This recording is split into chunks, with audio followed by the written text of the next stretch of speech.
Hi, everyone. Welcome to Wholesale Change, the webcast and podcast from Distribution Strategy Group, where we provide thought leadership for wholesale change agents like you. Because if you're on this call, you probably are a wholesale change agent. And speaking of people with that as a core skill, we're delighted to have John Tisera, the CEO of Johnstone Supply, on the call today, along with my forever guest or co-host, I should say, not guest host, the eminent and brilliant Jonathan Bein, PhD. Good morning, gentlemen. How are you? Doing well. We're doing well. Good. John, it's great to see you throughout all this COVID crisis. It's the only way we get to see anybody anymore. How are you? Terrific. It's been a challenging but also rewarding last 8 months. So we're still getting it done, which is important. Got to keep chopping the wood, so to speak. Well, you've been getting it done for a long time. I went ahead and I didn't ask your permission, but I put together a bit of a bio slide for you. And I mean, first of all, you must be, I thought you were like 90 years old because you've had so many senior executive jobs, but you're younger than I am. And so this is a very, very impressive background. So right now you're president and CEO of Johnstone Supply. We'll get into that in a minute, but look at this background. I mean, you know, Blue Links, Annixter, various positions at various divisions of HD Supply, Stanley Black and Decker, running one of the business units, but also as the Home Depot account manager or VP of sales. GE before that. There aren't a lot of blue chip companies around that you haven't worked for and related to the distribution and major home improvement space, huh? Yeah, I've been blessed. In fact, my first 15 years with GE, and the highlight was actually meeting my wife there. So it helped me on my personal front as well. Well, that's fantastic. Congratulations. So you guys have been married for a while now, huh? We have, yeah, almost 20 years. Fantastic. Congratulations. And Thank you. so as you look at this impressive background, most of this is in distribution, right? And even when it's not in distribution, you're selling into distribution or into Home Depot, which is really a hybrid distributor retailer. Sure. How did this build your experience so that you were ready for this big job at Johnstone? Well, really, it was a culmination of all the roles that I had back in the GE days. I was in manufacturing. I worked on processes. I led teams. So that created the leadership acumen that I needed to succeed today, and did different types of roles that with both union associates, non-union associates, teams of people, and procurement. And it really helped, again, sharpen my experience so that I was able to kind of take increasingly larger roles along the way. I had good mentors, for instance, Joe D'Angelo at HD Supply, formerly at GE, and others as well. So it's been a good run. I'm blessed that I had these opportunities. Part of the reason why it looks like there's so many is because I've never said no to an opportunity. So. Well, you know, that might, you never know, someone might see this and go, I want him to run my company, you know, so Johnstone's board, they better watch out. So, and you have a mechanical engineering degree, I believe, from Drexel? I do. I'm a dragon. So I have a mechanical engineering degree. You know, other than maybe a few roles early in my career, I've kind of, my mechanical engineering degree is not something I'm more focused on. It's been more leadership, more process, more of that than mechanical engineering. But it was a tough curriculum. Drexel's a good school. Yeah, right. That is a tough school. So you showed some political interest early on because you were the student body president in high school, I read. Yeah. I was also class president in college as well, and I gave a commencement speech in front of 12,000 people. I can tell you, doing that for the first time was pretty nerve-wracking, but for whatever reason, by the time I got up to the podium, everything was fine. But everything leading up to it, I think I was a nervous wreck.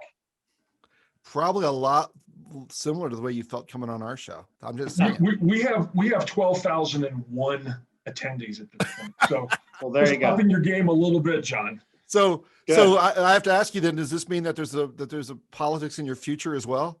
No, I think watching politics now, I don't blame any you. Dream of that was squashed. I think I'll just stick with business and love wholesale distribution.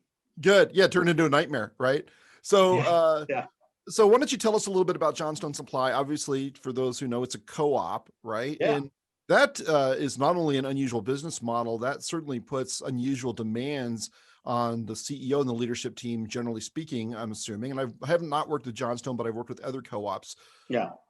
So it really is a different dynamic that, and like any business structure, it's going to have its pluses and minuses. And I know we only have you for half an hour. We want to get to the culture discussion, Yeah. but, give us some insight in what it's like to work in this co-op, how you had to change your leadership style at all, if at all, what the dynamics are like. Yeah, I'd like to do that. I'll start by explaining what Johnstone Supply does. And so we're a distribution or a wholesaler of heating, ventilating, air conditioning, and commercial refrigeration products. We sell B2B only. So we sell to typically contractors that do work on behalf of residential, commercial building owners, or commercial refrigeration owners, like, for instance, restaurants or convenience stores or grocery stores. And so it's a $2.7 billion wholesale distribution company. It is a member-owned cooperative. And so for those that don't know what a cooperative is, just think Ace Hardware or Do It Best. That's actually a member-owned cooperative. And so what we have 95 members. Our structure is unique because we have territories and those members operate in their own territory. And those 95 owners, they operate 442 storefronts. They have about 3,500 to 4,000 associates. And those associates and those leaders, what's great about a cooperative, it's extremely entrepreneurial. So I could go on for an hour about the 30 to 50 things that have been developed in the last 6 months because of the pandemic, because everybody had to be nimble and quick on their feet to serve customers, especially when some states or local regions shut down businesses. So very entrepreneurial spirit. Those warehouses and showrooms, 442 of them, they are supported by a corporate team that is in Portland, Oregon. We own and operate 6 distribution centers. We have something like hundreds of millions of dollars of inventory at our storefronts, but also in our distribution centers that back up the storefronts. And the corporate team, what we do is we leverage the spend for all of the manufacturers as a $2.7 billion company. So we negotiate as a big company instead of a collection of 95 companies. We pay the bills on time. Manufacturers like that. We own and we operate those 6 distribution centers, which is a great service for not only for our owners, because they can buy in smaller quantities because we're breaking the bulk, but for our manufacturers because they're shipping to 6 points instead of 442 points. And then we also build the technology for the digital technology for the owners, because not one owner could spend enough money to build perfect technology. And we also have installed more than 12 years ago a product information management system. We were very disciplined. We bought it during the downturn, and I'd challenge anyone to say that they have a better PIM with millions of products, 80 attributes, and it really enables our speed of search online, but speed of helping customers at the counter as well. And lastly, from a management perspective, we develop a strategy. And so you asked me how my leadership had to evolve coming into a cooperative. I think you guys know well enough how that works, but it's a lot of influence skills. And so I can't make orders and tell people what to do. I need to sell them on what to do. And I've got a really supportive board that worked with me every step of the way on the strategic plan, and they are advocates of it. And it's been, from that perspective, it's been a really good honeymoon or marriage between my leadership skills, but also the board and the rest of the membership. Yeah, before you joined, I was telling Jonathan that we work with a lot of CEOs, and there are some great CEOs in distribution, but there is some kind of correlation between the bigger the company, the more you start to sense a little bit of hubris, right? Yeah. And you don't have a shred of that. I mean, you're really this down to earth person. And I think as background, the reason that we scheduled to be on the show is that on one of our webinars, I talked about how, a CEO had told me it's impossible to have a culture, build your culture in a Zoom environment. That was a flat statement. And Yeah. you reached out to me. I mean, you had a reaction to that and said, I disagree with that. And I said, why don't you come on the show and tell us about it? Yeah. So that was, I love the passion in your reaction in that you reached out. And so I think this is a good way for for you to share those views. But I think that not only is it a Zoom culture, but you're a distributed culture. I mean, there are fewer and fewer huge network branch based distributors, right? And you're one There of are. them. And I assume that's because you have service contractors who need to get material right away. Is that really what drives that need for Yeah, branches? the branches are still important. Yeah. So we do most of our business at the counter or at the will call where they come and pick it up, and we'll also deliver. So that's a big chunk. I'd say more than 2/3 of our business is done that way. Right. And so we have to be great at that part of the omni-channel, but we also have to be great online as well, because we see that growing faster than the contractor channel which is coming to the facility. But I'll give you some background on before I get to the culture piece. But when I first got there, it was right at the time where the team starts developing the next 3-year strategic plan. So I was heads down right into that with the board, with my management team. And when we emerged and we used the consultant was great, help us think about things in a much more elevated way. Board was excited about the strategic plan, and we decided we would go out and do a roadshow and communicate it one group at a time. So Wow. we visited half of the groups in about 8 months, and then the pandemic hit. So we're now trying to restart that on Zoom, because not everybody wants to see you in person. We'll Sure. go if we're invited, but certainly Zoom is a good substitute, at least for now. But so I spent all this time on the strategic plan with my team, and I came out of it, hey, I haven't seen anything on company core values. So why don't you flip me the company core value statement so that I can review it? Well, it was, kind of crickets. And I think it was because they kind of knew, because they all grew up together. They've been together a lot, my management team. So they're able to articulate things that were somewhat overlapping, but never wrote it down. So I thought that was a big gap. And we worked with a consultant, but we also worked internally over the course of 3 months. And by the end of August of last year, or 2019, we emerged with that company core values. And we started a really big campaign to start communicating them. And obviously there was a lot done in person at that time.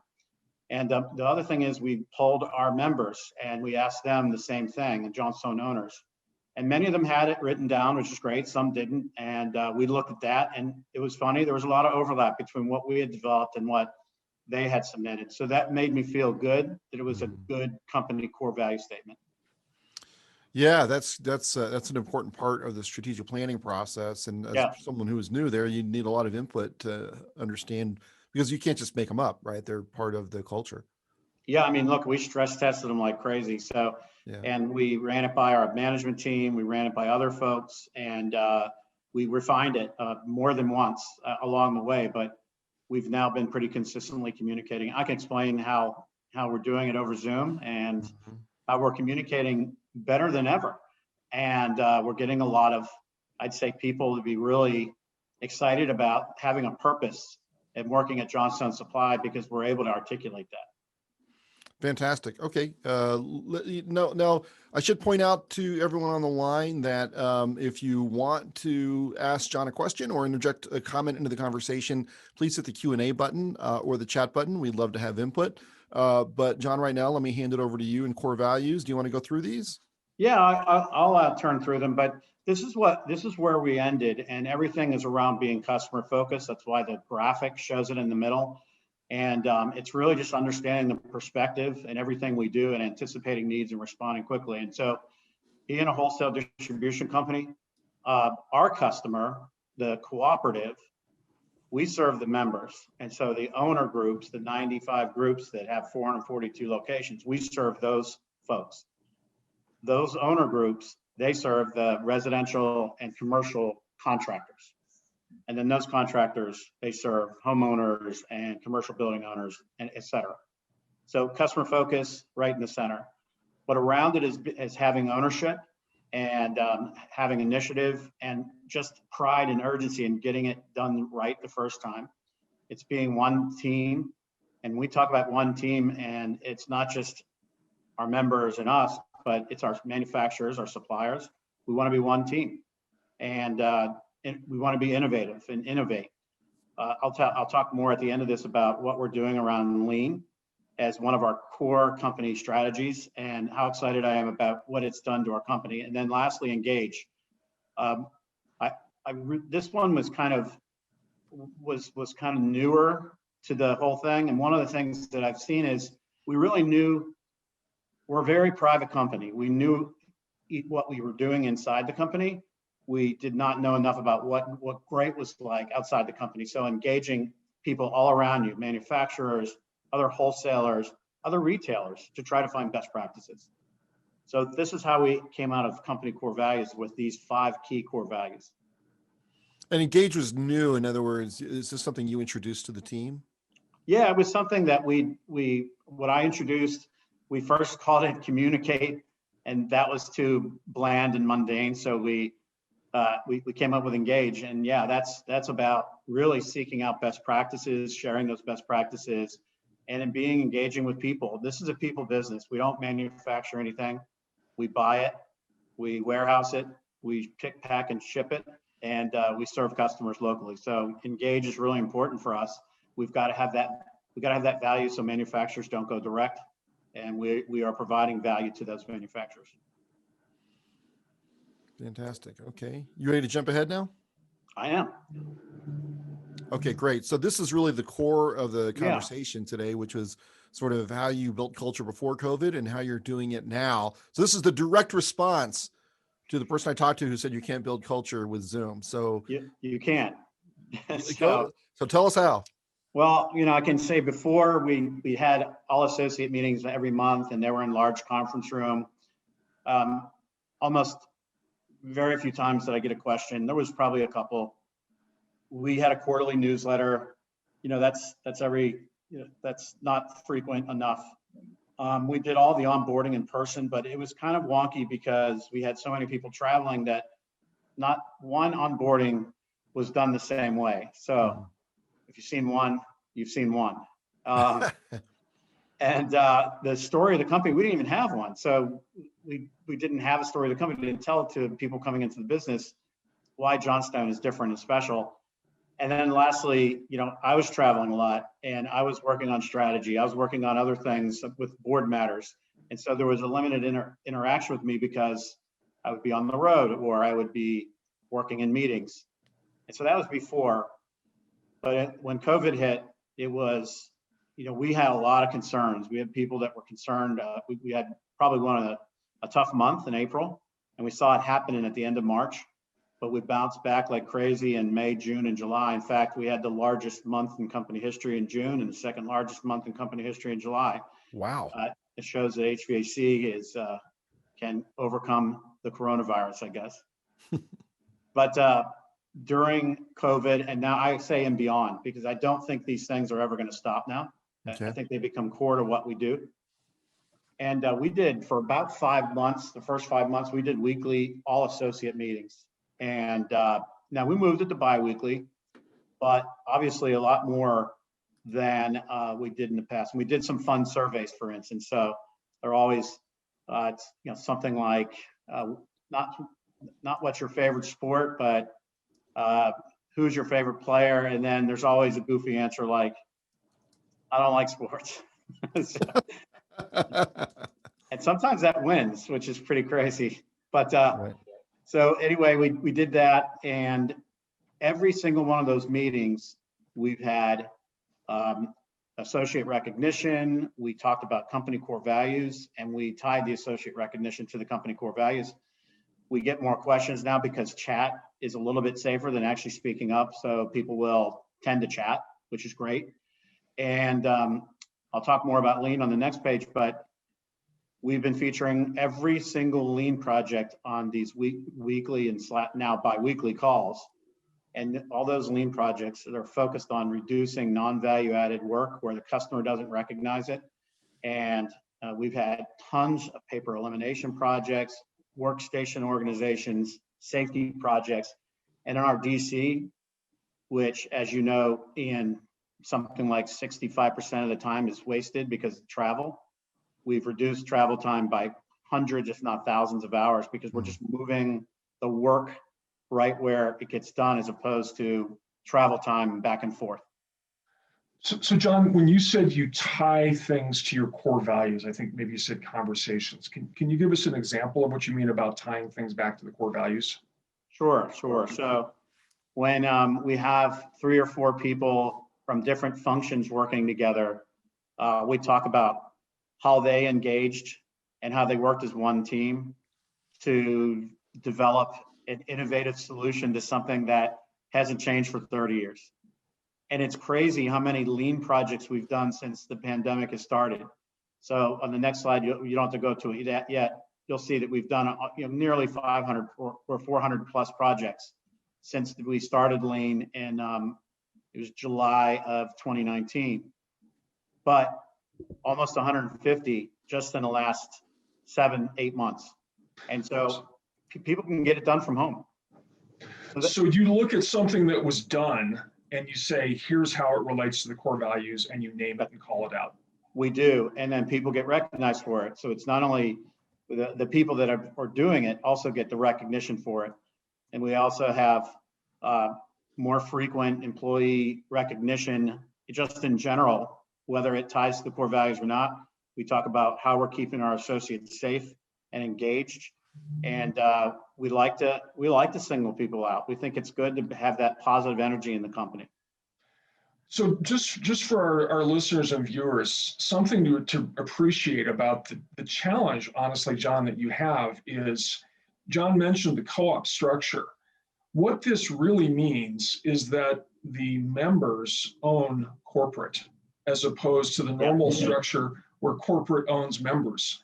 Right. So if you talk about managing by fiat versus managing by influence, this is the ultimate of managing by influence. Is that I was excited to come to Johnstone. I thought it was the ultimate challenge, and is building a strategy and getting people to believe it's the right thing for the company, and being an evangelist for the company and keeping the company safe. Because they buy from you, right? But they don't have to buy everything from you. So you have to win it. Yeah, we do. That's right. And so they buy locally sourced products that we're not involved with. And the more they buy from the cooperative, the cooperative basically is funded from those purchases. So as you know, in a cooperative, whatever's left over goes back to the owners at the end of the year. So it's a really neat model. It self-funds a lot of the activities we do, and the more successful the members are, that generates success for us. So it's a really interesting circle of life, so to speak. We both work on each other's collective success. But it does depend on this influence leadership, right? Because you can't, as Jonathan said, you can't give an order. Right. And that's that servant leadership that's so important. And by the way, one of your members just wrote in, his name is Tim. As one of the member companies of Johnstone, John has done a great job of keeping up communication within the organization. We are better informed and better connected between the member groups during this year than in prior years. So true. Thank you, Tim. I agree with that statement. I mean, I was doing quarterly newsletters to the members too, and now it's monthly. And I've communicated, we've had many more board meetings than anyone in their life would want to have, but during the pandemic, we had a weekly board meeting, and we had to. Right. And we were concerned, and our concerns were they were important. We addressed some things in terms of our cost structure, but also our company. But we came out of it super strong, and I have to again applaud the owner groups, but also the board for helping us get through it. Yeah, so that monthly newsletter is not just for my corporate associates and distribution center associates. That monthly newsletter goes out to the owner groups as well. Usually I feature something on the strategic plan, and I give examples of what owners have done to adopt the strategic plan. And I talk about our culture, and I talk about, there is a lot of overlap between our culture at corporate and the distribution centers, but also the owner groups as well. Yeah, someone has asked an anonymous question. are you an advocate of remote workers? Yeah, if you asked me that question a year ago, I would probably said absolutely not. Right, right, So, but I think I've come to understand why you have to do it. It's right, really difficult in a branch-based business, though. I feel right, for the Johnstone owner groups that operate the 442 stores, because they have to be there to receive product, put away product, pick it, pack it, ship it, but also man the counter. And right, so the number of innovations and safety protocols we put in place, literally in days, the thing you're seeing with curbside pickup or curbside delivery, um, we had an owner group that was trying to work on that for maybe the last year, or they thought there was value in it, right? Because you go to Target, it's a great experience. And then during the pandemic, they spun it up in like a day and a half, and so the speed was compressed out of need. yeah, So what I would say is the focus on communication has never been higher before, and I'm sharing best practices higher than ever before. And we opened up a Microsoft Teams site for the Johnstone folks, and there's great things that happen on there about, one question that came in is, hey, does anybody have any testing units on that can travel? And 4 Johnstone owners jumped in and said, yeah, I got one. I'll send you a picture. And so I think we've figured out a lot of stuff in the last 8 months that maybe Johnstone didn't figure out the last 10 years. And so we're excited about it. I think this has introduced speed of change, which is good for all of us. yeah. Not to minimize the horrible effects of COVID in any way, but sometimes there are good things that come out of bad things, That's right. and so some of the innovations you're talking about are silver linings, right? Now, Yeah. I know you've got a hard stop in just a couple of minutes, right? Yeah. I mean, just to finish up here, we developed a story of the company. We recorded it. We share it with all the new associates. We didn't have that before. We onboard on Zoom now just to keep everyone safe. We have a more consistent process. People aren't traveling as much, so they can actually be present and make sure each function is explained really well. And not only that, for all the new associates, I have coffee with them. And it's really, they just get to know me. I'll tell the story about my family, about my history, about the company a little bit. But it's not a business meeting. It's, people are talking about their dogs and cats, what sports they like, whether it's soccer or MMA or football. And they're talking about their families. And I feel like it's been needed from the beginning, and I just was forced to do it when we went through pandemic, and it's one of the best investments of my time is to do this. I talked to our top 40 suppliers like 3 times during the last 9 months. Yeah. About to kick up a round of that again, and these aren't like 5-minute calls; they're Right. 30 to an hour. And I've also called every single Johnstone owner at least once, at least twice during the pandemic. And I feel like that's been an important engaging touch base with the owners as well. So I think that was a nice comment that Tim made earlier. I feel like we've worked hard to try to change that optic. Yeah. So we got a couple of questions. One's easy, one's not. So the easy one is, do you have the new hire meetings once a month? It's about that. Okay. When I've had these new hire meetings, there was a 3-week gap between one of them because we had so many new hires. Sure. And then it was 6 weeks for the next one because we only had 2 people. And I wanted to get to I feel like it's good if there's 6 to 8 and just me. Anything more than that would be too much. If it's 2 or 3 people, it's be too little. So as needed, but averages about once a month. And then, About. and you just answered someone else asked the number. So you just answered that 6 to 8. And then someone's asked, here's the hard question, similar to what's happening in the distribution industry in the US, do you anticipate, consolidation among owners groups? And not, I wouldn't say speaking just to Johnstone, but generally speaking in co-ops. I don't know if you talk to your peers at other co-ops. Is this something that is in discussion, or are you just going to see what happens? Well, I can answer it from a non-co-op perspective for a moment, but Yep.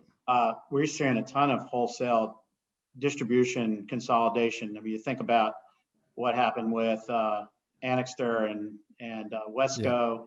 That was a huge one. Home Depot grabbing HC Supply just recently. I'm sure Ian, you and I talked about that one. We Yeah, spent some time at HC Supply. So there's some big ones going on, but also, Ferguson and Watsco in the HVAC space, they've done more than 25, 30 of them in the last, I'd say 7, 8 years. right, So that's going to continue. I think there's going to be some consolidation with manufacturers as well. right, And right. we're also seeing a contractors being rolled up in addition to that. Oh, is that right? Wholesalers Okay. and Yeah, manufacturers. And actually that's good because we want to hang with really cool contractors that are innovative. They right, teach us things, we teach them things, and our technology and our content and our entrepreneurial spirit really works well with some of those larger contractors. So yeah, consolidation is going to happen. It's not a question of when, it's already happening. right, right. Got it. Okay. Do you have just a minute to talk about your lean program? Oh yeah. I mentioned that we've completed 409 projects since we started Lean in July of 2019, and about 150 of them since March, when we shut down our office. And we had, Ian, again, y'all answer that other question. I had some concerns about work from home, and all the work's getting done with a lot of cases, fewer people. And not only that, they're coming up with ways to make their work better, whether it's organizing the workstation, whether it's eliminating paper. We eliminated half of our filing cabinets when we did a remodel before the pandemic. Haven't really got a chance to use the office too much since, and now I think we can get rid of the other half because of all the elimination of paper. A lot of non-value added stuff. We ask our customers, internal and external customers, do you need this? And if they say, no, I never used it, we eliminate it. And there's a lot of those things going on. We've automated processes, simple things like macros. Maybe you can call it robotic process automation. That's just a simple way to do a lot of journal entries and use the spreadsheet to kind of activate it. Right. And so I love the ingenuity. I don't know why working from home has spurned more project completions, but a part of it is we really tout it and we recognize it, I believe. And it's helped our company quite a bit. And is this rooted in your GE background? Of course. I mean, when I was at GE, I was more in the Six Sigma side, but right after I left, they adopted lean practices, especially in their manufacturing plants. And I had seen this work really well with some of the other companies that I've been at. And I felt like, we're a cooperative, and sometimes that means doing things right the same way consistently. But sometimes you have to crack that thing open and say, what can we do differently, and what can we make it faster, better, and with higher quality, and then also eliminate the stuff that people don't care about. Got it. Right. Okay, good. Hey, I know you're out of time, so I just want to real quickly say thank you so much for being on our show today, John. It's been a real pleasure talking to you. You're obviously doing a great job there. They're lucky to have you. And I will say, I competed with Johnstone Supply when I was a Granger branch manager back when Granger cared about branches, and we did a lot of contractor business at the counter. And there is a special culture at Johnstone. I could tell then, and I can tell now. Yeah. And so you seem to have the right temperament for that type of influence environment, the type of leadership style. So thank you so much for attending. We will be back in a week with the Wholesale Change Show, which you can listen to or watch as a webcast or a podcast. You can also hear us on the NAW series, How Technology Will Transform Wholesale Distribution. Our contact information is on the right. John, I elected not to share your contact information because I wasn't sure you wanted it out there. So I will say, if anybody needs to get a hold of you, they should reach out to Jonathan or me, and we will put you in touch. But thanks so much for reaching out. I love what you're doing. It's so interesting to see this thoughtful way that you're using remote work as an advantage in building culture rather than accepting it as a limiting factor, like I heard from someone else. And I think you make a persuasive case for it. Well, thank you. I appreciate it. I was very happy to be on this call, and also blessed to be part of the HVAC industry and Johnstone Supply. Wonderful. Great company. Wonderful. Thank you, John. Jonathan, Thanks, great John. working with you as always. Everyone have a great day, and thanks for joining our call. Thanks, John. Thanks. Bye now. Yeah.